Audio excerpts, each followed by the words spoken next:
Now they've got my email address. Now I'm on their mailing list, and I've been buying from them for years.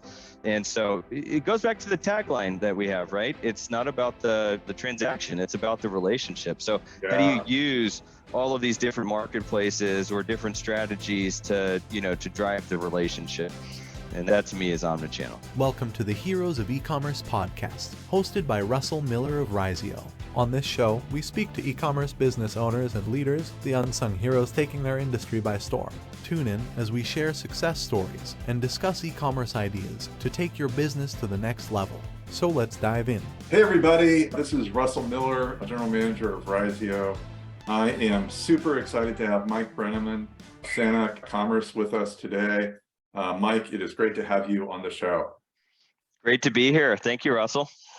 For those of you who don't know about it yet, Santa is one of the biggest names in B2B e-commerce, and we're very lucky to have Mike with us on the show. Before we get into Santa, I thought it'd be great to have introduce Mike. And Mike, could you tell us a little bit more about your story and how you came to be at Santa? Yeah.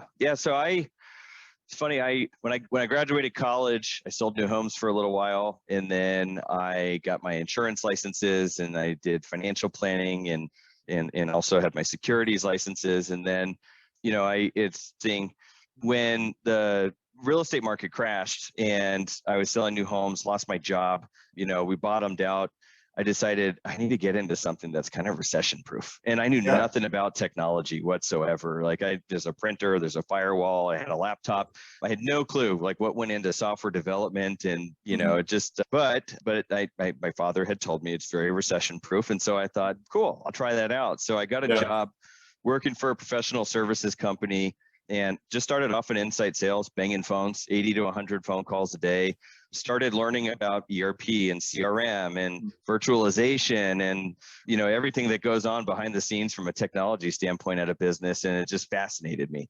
So got into the Microsoft Dynamics side of the business in 2012. And that was kind of my first time really working closely for an ISV and, integrated software vendor, integrated into Microsoft ERP, and then ended up later on co-founding my own SaaS startup company, a company called 4IQ, Professional Services Automation Software, then sold ERP, and then ended up at Sana, which, so I've been here for about 4.5 years now and head of sales for North America. That is an impressive story, all the way from nothing to founding your own company and then joining one of the It failed quickly, so it was not too exciting, but I learned a lot, and it failed. No, it always is. Yeah. So getting into Sana, what is it, for our customers, and we have a lot of like B2B customers, tell us about Sana. Like, let's assume like no one's heard of it before, who it's for and kind of what it does and who your kind of customers are. Sure. So I think it helps to paint a little bit of the company history. Yeah. And we're a Dutch company. We're based out of Rotterdam in the Netherlands. And Europe is widely known for its huge adoption of Microsoft Dynamics NAV or Navision, which now today is called Business Central, but for years was Navision. And we were actually born out of another company called the ISME Group. And the ISME Group had an organization that was specializing in Magento implementations. And so we were building all of these custom bespoke Magento implementations. And then our customers at the time started asking, can you integrate into Dynamics Nav? So we messed around with building some connectors and, passing some data back and forth, and quickly realized we're missing the mark. And there's a unique opportunity in a niche there. So we built Sana back in 2007. And when we built Sana with the intention of flipping the traditional e-commerce and the architecture of it completely on its head. Ooh. And I'm going to give a question. No, that sounds interesting. Yeah, I like it. Yes, I'll use a silly analogy. There's hundreds of shopping cart solutions out there and companies that have been doing really well on the B2C side, for decades now. But I'll refer to those now and probably throughout the course of the session today as mainstream commerce solutions. And it's almost like if you're going to go build a house, going the route of most of those more mainstream solutions is like trying to build the roof of the house first. So I've got 10,000 SKUs or products. I go build out all of my product pages. I build out the website, but then I'm stuck trying to figure out how the heck do I frame this back down to the foundation, right? And the foundation that runs your business is your ERP software. So when we built Sana, we flipped the architecture completely on its head. We said we're going to build it from the foundation up. And so as a result, we get all of the and B2B companies specifically have very complex logic, right? If you and I want to buy the same bathing suit, chubbies.com, I'm going to pay the same price that you are unless you have a coupon code that I don't know about. When it comes to B2B, you've got blanket orders, you've got trade agreements, you've got quotes, you've got orders, you've got to convert those quotes to orders, you've got discount tiers, discount percentages, right? There's a lot of complex data, and how. Yeah, so our tagline is prioritize relationships, not just the transaction. And what we mean by that is, the companies that we work with on average have been in business for 20 plus years, some over 100. That's a long time to build and foster relationships, right? And the last thing that you want to do is decide, hey, we're going to move on this e-commerce train that all of the customers are starting to ask for, and take what has worked so well, offline, and now all of a sudden you go online, but you're giving them a worse experience because it's not capable of handling the ways that they've been buying from you. And so we see a lot of failed implementations for that reason. And so that's really you heard the tagline, and now the part, the market. It's really focused heavily on B2B due to the complex nature of those companies. I think that is so interesting because you do think about a B2B interaction. There are so many more moving parts. They probably have a longer, more established relationship, and like if you just try to jam that into a normal direct-to-consumer e-commerce site, they're like, hey, where do I, this doesn't match what I've done for years and years. Maybe they get angry. It seems like it could lead to a lot of issues. And especially it seems like it might be difficult if like you've gone to the trouble and expense of implementing, really complex ERP, like, stuffs, and now it doesn't hook up to your front end. Like you could run into like inventory mismatches, and probably a bunch of other big problems. Yes, sir. Absolutely. Yeah. Outselling your inventory. Yeah. Or lost orders, where to go, but that's what customers want is transparency. Right. And as we take a look at the shift, 3 years ago, it's all about availability. How much can I buy? How much is with supply chain issues now? We've seen a shift towards ATP, available to promise, right? Even if I can't get the goods today, I understand because it's a supply chain thing. It's not the vendor. But I want transparency. I want to know if I go to 3 different competitor sites, what's the soonest, available to promise date? When can they get the goods? And then as that fluctuates, if it does, that they're being transparent, that they're being proactive, so that, I don't have any surprises that are going to cause any hiccups in my business to my customers that I'm delivering to. Yeah, I think for a lot of our listeners, COVID has exposed a lot of like supply chain issues, and it's probably super important, especially among B2B, to make sure they are transparent with their buyers about what's realistic. Yeah. To that end, it would be super interesting if you could maybe just tell us about, some recent customers you've talked with, kind of what's going on, since you're kind of the eyes and ears of the company. Sure. So like trends or some not just like a story of a customer you've been working with or something recently. Sure. Well, I've got a couple in mind. One, on the coattails of talking about that level of transparency, I've got an interesting one. And this is actually a couple of years old, even before COVID, but there's one time in the 4.5 years that I've been with Sana that I closed a deal without even doing a demo or the customer ever seeing the product. And it was about a 1-week sales cycle, and there's a structural engineering and manufacturing company that was German based but had a US operations, and their largest customer, they sold workplace solutions for manufacturing floors like Tesla, Google, Lockheed Martin, big customers. And they came to us, and there was quite a bit of pain there. Tesla had left them, and Tesla had actually gone to one of their distributors. So they were still buying the same product, but the distributor was actually charging twofold for it. And Tesla was happy to pay for, the additional expense because of the experience and because of the transparency.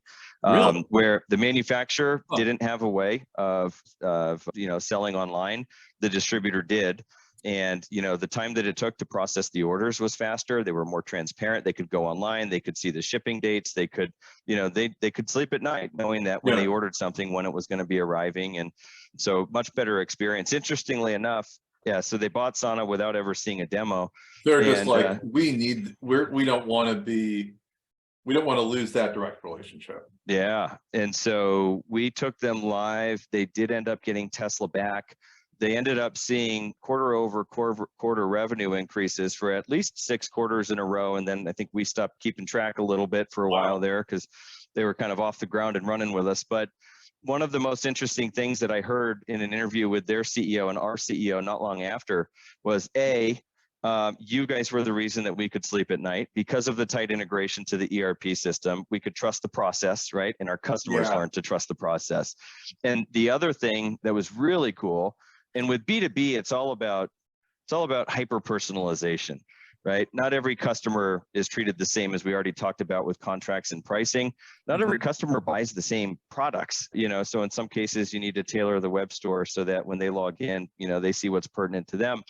One of the things that this organization was doing is when they manufactured a new workbench or for Tesla in Northern California, they would create a customer segment within their web store so that whenever somebody else from Tesla in upstate New York or another manufacturing location logged in, they saw that solution. It was promoted on the first page, and every single time they'd log in, they go, I need that. That's exactly what I need. It's like they read my mind. And so their upsell, cross-sell just absolutely skyrocketed. And so for them, it wasn't necessarily about growing the customer base. It was about creating retention, and it was about creating upsell, cross-sell, and really, generating more revenue out of the customers that they had. But interesting story for those that haven't dove into e-commerce yet or made that leap. Our buyers are getting younger and younger, and they're expecting that online experience.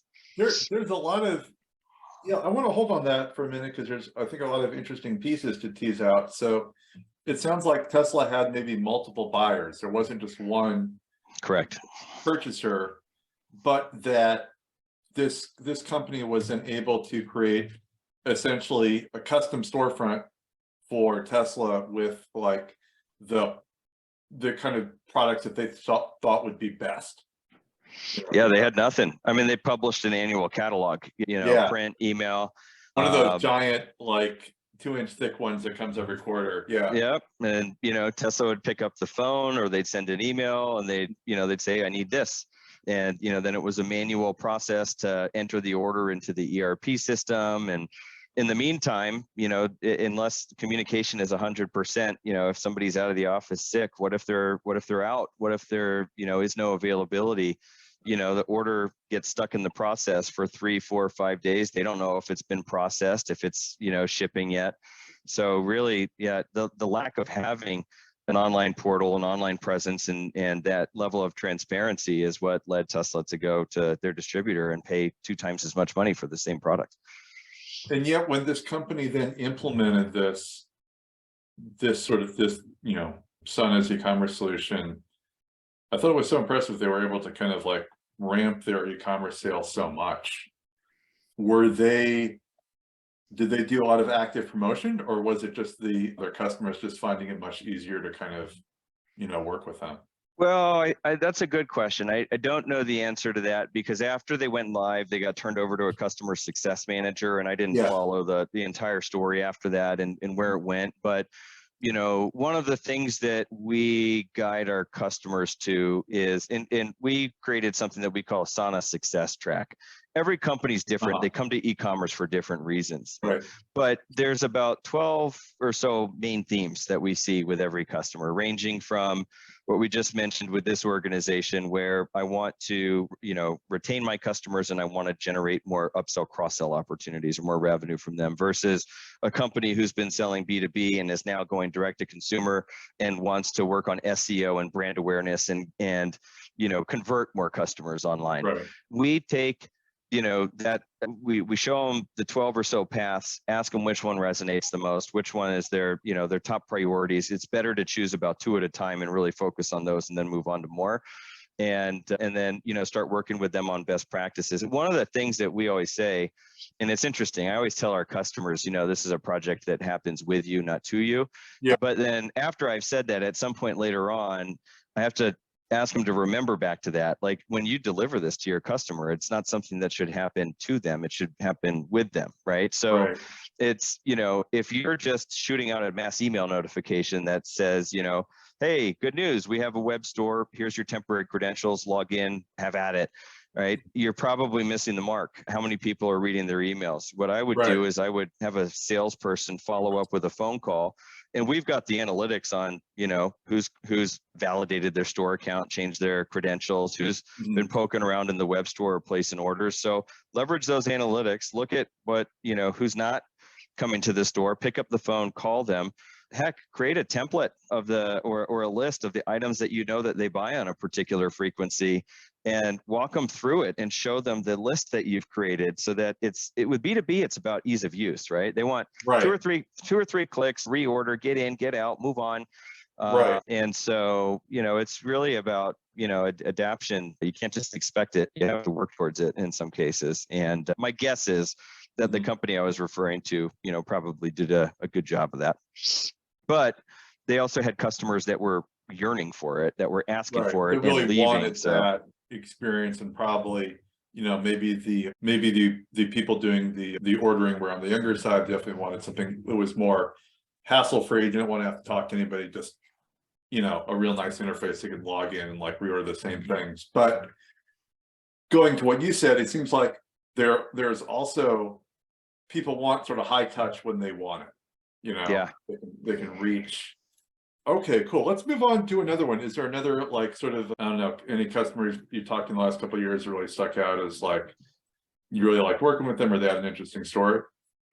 One of my favorite stories to tell, you guys have heard of Tiger King, Joe Exotic, probably. Yeah. I assume. And I think I'm safe to tell this story because the gentleman that I'm going to talk about is not very prone to technology. But there used to be a company called Cold Steel. Cold Steel was acquired by a holding company that had 35 different outdoor and sporting brands. And so they don't use sauna anymore. But when Cold Steel came to us, and the owner of the company, Lynn Thompson, at the time lived out on a ranch in Oxnard, California, and kind of a wild man. He's got millions of YouTube followers. If you look on YouTube, he's a master marksman. He's a famous hunter. He's a martial arts expert. And they make exotic weapons. They make blowguns. They make katana blades, samurai swords, crazy, crazy stuff. And fascinating. If you go to their warehouse in Oxnard, there is a line that will wrap around the building on the weekends, and people wait in line to take their turn with these weapons to just annihilate old vans and stuff that are beat up and not in use. And we're kind of like those anger rooms that you've seen people go in and bash stuff.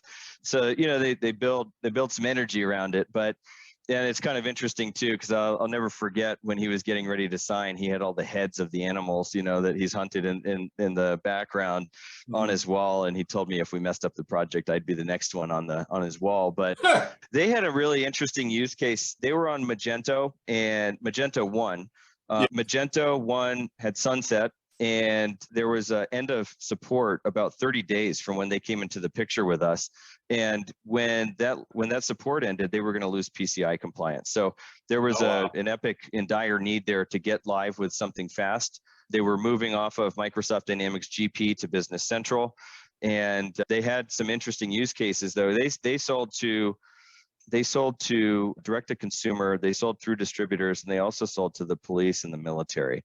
And they had a bunch of different web stores that were tailored to the different audiences and the channels that they sold to. And one of the problems in having to move everything in 30 days was we've got all of these different web stores tied to all these different channels and the amount of content and so because of our deep integration into the ERP and the ability to create customer assortments and customer segments, obviously the military or a particular department has a completely different set of SKUs that are available to them than the public does, right? We were actually able to get them live in 30 to 40 days, and we were able to consolidate it down into one web store that way when somebody logs in, they've got their SKUs, their catalog, and so all these different channels consolidated down to one. But I just like telling that story because Lynn Thompson is a He seems like an interesting really character. guy. Yeah. And blowguns, by the way, are Wow. illegal in California. So much so that you can't even store them. And they have a warehouse here in Arizona where I am that they have to ship the blowguns out of. So it's funny. I always love learning these little interstate. Yeah. When I was working with a company a couple of years back, and we had an issue with Google Shopping, and it led to learning that like every, not only every state, but like different cities could have different sales tax. Somehow that all had to come together. And the level of stuff that's under the hood that you don't necessarily think about when you're buying something, what that thing you order with a click, like how that has to get to you and what has to happen is just well, let's drive that into the ground a little bit, because that's a good point. And this is where B2C and B2B and the types of solutions that have been built are way different. So this is one of the reasons why when a company that is heavily B2B goes try to stand up, a Shopify or a Magento or a BigCommerce or a WooCommerce and mainstream solution, they run into challenges because you end up having to rebuild all of the complex logic that drives those rules that you're just talking about that are already native in the ERP that you've invested money into implementing. You have to rebuild all of that out on the web. And so, that's one of the things that's a little bit unique about Sana. When if I'm in a Sana web store and I go to checkout, I've hit the shopping cart, I go to, hit order or checkout. We already have created a temporary sales order in the ERP behind the scenes in order to trigger the order lines, just as if it were being hand keyed into the ERP system. So tax, special shipping and handling costs, hazardous material costs, whatever might be, pertinent to your business, that's already set up in the ERP is real time calculated in the basket, in the shopping cart, in the checkout procedure, right online. So you're never dealing with estimates, you're always dealing with actuals.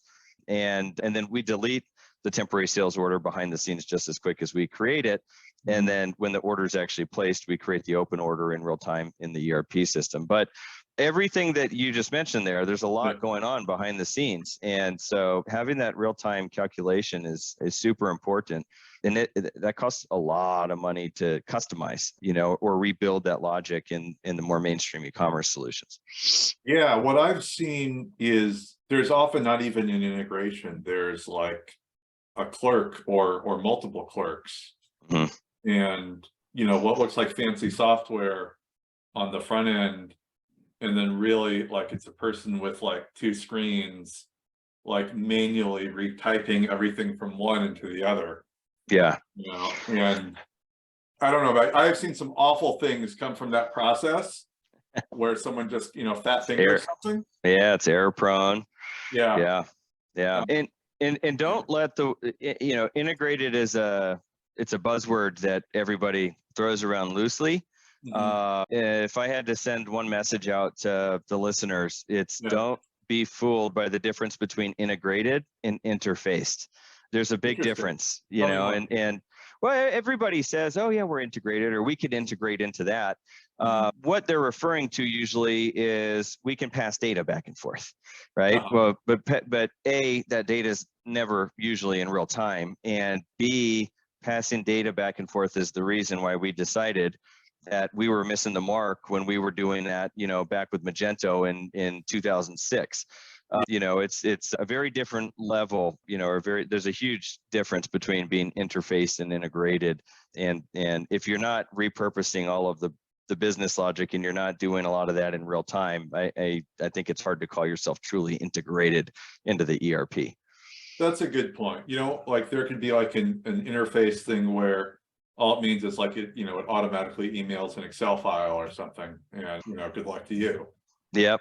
What do you, for our listeners that are B2B business owners that have been running on, something that's been kind of hacked together, for a number of years, and they're now like, man, I need to like modernize, get with the times. How would you like guide them through the process? What are some things they should be, thinking about, like questions to ask you and other vendors, like as they think about, okay, let me get something that's B2B specific. Yeah. What are the questions you ask them? Quick question. Well, the first thing is get away from, it used to be okay to build your own software, right? Something really interesting happened at the beginning of 2022. If you read all the industry reports when it comes to e-commerce and B2B, all the industry reports called the buyers B2B buyers, right? The needs of the B2B buyer, the changes within the B2B buyer. Yeah. In early 2022, all of a sudden, the nomenclature changed and it became the business consumer, the rise of the business consumer. And I think it's more than just a word, right? Yeah. It's a movement, right? We want this Amazon-like experience that we're used to as consumers for purchasing within our businesses. Right. But I think if you dig further into that, whether you call it a B2B buyer, business consumer, or whatever, who knows what they're called in 2024. The point is that the needs are so rapidly changing that you need something that is future-proof. You need something that is SaaS. You need something that gets new version upgrades every 2 weeks or 2 months or whatever, right? Where, as more R&D is getting put into the solution, you are benefiting from that, from that purchase that you made 2 years ago. So that way, when the next supply chain issue or the COVID thing happens, you can pivot, you can move, you can open, take your business from, B2B to B2C or advance into another country that you didn't used to be able to sell into. So I think that's something to chew on. Yeah. Very important. But I think, and look, I mean, of course, I'm going to pitch Sana all day long, but I'm also not going to fit a round peg into a square hole. There's a lot of good solutions out there, and, we're not the best fit from everybody. If you do, a hybrid of B2C and B2B, you can kill two birds with one stone with Sana very well. But if you're truly retail, truly B2C, there are other good solutions out there that are going to do things that we don't do because we didn't grow up in the same way that a Shopify or a Magento did. I think one of the things that, I try to explain is that it's the notion of omnichannel. Right. Yeah. It's not just one, it's not one solution. It's not one channel. It's not one tactic. You really have to look at, all of the different channels that are now at our in front of us. And, do I want to go into marketplaces? Yeah. But do I want to put all of my eggs in that basket? Of course not. The margins are low. You can't get the data about who's buying your solution. You can just see approximately where they are. But, how do I use that marketplace in order to create, that's a bigger part of an omnichannel strategy. And as an example, let's see if I have it around here. I used to have one of these little reed oil diffusers. There's a company called PF Candle Company. And I love one of the scents. It's teakwood and tobacco. And if you've never smelled the blend, I would urge you to go out to their website and order some, but it's unbelievable. The first time I ordered it on Amazon. And when it showed up, there was a little personalized card in there that said, hey, Mike, thank you for your purchase. Just so you know, we're a small family-owned company, and we'd like to, we appreciate you. And by the way, if you come back to our website, www.pfcandlecompany.com, here's a 20% discount for your next order. And wow, okay, now I do that because I like supporting small businesses, and there's a 20% coupon that's attached to it. And so the second time I buy from them, now they've got my email address. Now I'm on their mailing list, and I've been buying from them for years. And so it goes back to the tagline that we have, right? It's not about the transaction, it's about the relationship. So how do you use all of these different marketplaces or different strategies to, to drive the relationship? And that to me is omnichannel. So I think that is super relevant to all of our listeners. And it's something that I've been thinking a lot about recently. I was just on a podcast with guys who were Amazon super sellers, and the Amazon is getting more and more competitive in the marketplaces in general. What I encourage them is to do exactly what you described as that PF Candle company, is view the marketplace as really just another customer acquisition channel. Yeah. Just like Facebook ads.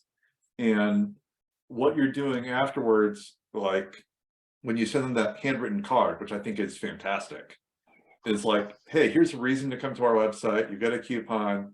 We'd like to have a direct relationship with you. That is the whole game. That is the whole game. Is like you're taking this low margin, very competitive Amazon customer, and then you're pulling them into your system, and then you can, keep marketing to them indefinitely. And like you're saying, what Sana was kind of advising was like, build that sort of long-term relationship. Yeah.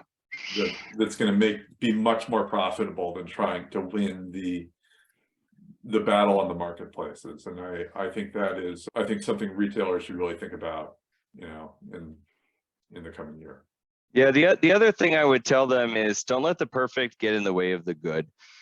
Everybody thinks their business is super unique. Yeah. And when you actually look under the hood, most businesses actually are pretty similar. Of course, there are certain things that are unique to different businesses. I don't want to downplay that, but everybody thinks like, I got to customize this and I got to, right. I have to do every, 80-20 rule, right? You do not need to, build it out to where you can handle every single little use case. If that's only 5% of your orders, leave it out. Right. Or figure out a different strategy around it. If those 5% make up 95% of your revenue, obviously that's different. That's important. But I would I would say you probably need to choose a different strategy for that. But yeah, build it for, for the masses, and build it for, something that's going to hit on at least 80%, and by the way, you're never going to get 100% conversion from offline to online. Even the company Vera Bradley that I think everybody's heard of, I know every time new shoes arrive, they end up in a Vera Bradley bag that my wife's ordered online for her and my daughter. But Vera Bradley has won our B2B e-commerce Customer of the Year award for 2 years in a row now since they've gone live with Sana. And I was looking at their pitch deck, because every year we gather these pitch decks from all of our customers that want to get recognized for having the most progressive website. And that was one thing that was really interesting to me, is that they have now, it's taken 2 years, but they've ramped up to where they've gotten 75% to 80% adoption of the distributors buying now through their web store. And interestingly enough, their 2023 goals for that were just to maintain that. I think they recognize, certain distributors like the high touch, like you were talking about. Yeah. They like the salesperson that they've been working with for 15 years. And so, build it for the majority. You're not going to win them all. You're not going to be able to handle every single use case, but if you can move the needle and provide a better customer experience for most, you're also going to become more efficient back office if it's an integrated solution. And that's a huge win in and of itself. And is that what is that why you think sort of Vera Bradley kind of won, like what they were doing particularly well?